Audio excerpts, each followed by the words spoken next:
Hello बच्चों, चलिए प्रश्न को पढ़ते हैं। वर्ग 2 के एक ऐसे तत्व का नाम बताइए जो एक उभयधर्मी ऑक्साइड तथा जल में विलय सल्फेट बनाता है। तो चलिए प्रश्न की मुख्य अवधारणा पे बात करते हैं। अवधारणा देखिए, जो बेरिलियम होता है उसके ऑक्साइड और हाइड्रोक्साइड दोनों उभयधर्मी प्रकृति के होते हैं। सेकंड ए वर्ग में या वर्ग संख्या 2 में बेरिलियम के ऑक्साइड तथा हाइड्रोक्साइड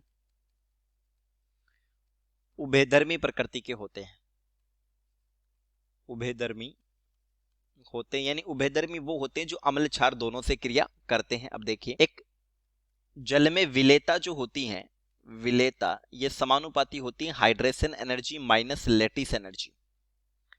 हाइड्रेशन एनर्जी, जब जलयोजन हो तो ऊर्जा जो बाहर निकलती है उसको कहते हैं जलयोजन ऊर्जा या हाइड्रेशन एनर्जी। जलयोजन ऊर्जा। और लैटिस एनर्जी ये होती है जालक ऊर्जा। जालक ऊर्जा। अब देखिए, दोनों निर्भर करती है। जलयोजन ऊर्जा या जो हाइड्रेशन एनर्जी होती है समानुपाती होती आवेश बटा आकार के। आवेश बटा आकार यानी ये धनायन के आयनिक विभव के समानुपाती है। और जालक ऊर्जा जो होती है जब धनायन यानी कि पॉजिटिव तथा नेगेटिव यानी कि ऋणायन समान आकार के हो,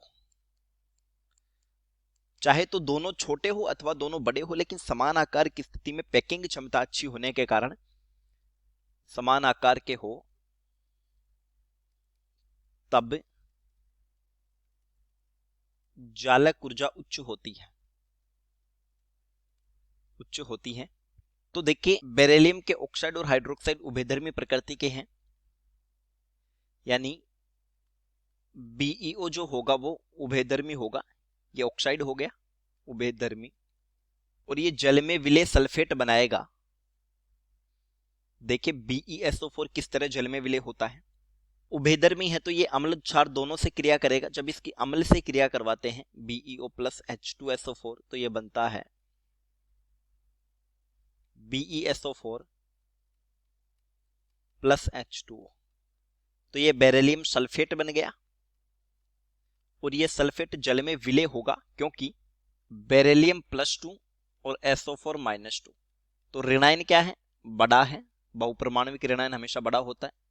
और धनायन, बेरिलियम अपने वर्ग में सबसे छोटा होता है तो ये छोटा धनायन है। तो यहां पर धनायन ऋणायन लगभग बराबर आकार के नहीं है, तो लैटिस एनर्जी उच्च नहीं होगी।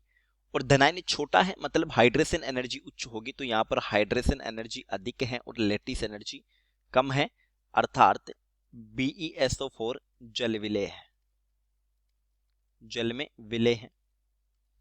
अब देखिए, अगर ये उभयधर्मी है तो इसकी क्षार से भी क्रिया होगी, यानी BeO प्लस 2NaOH ये बना Na2BeO2 sodium beryllate plus H2O। तो बेरिलियम उभयधर्मी ऑक्साइड बनाएगा। तो चलिए, उम्मीद करता हूं प्रश्न समझ आया होगा। धन्यवाद।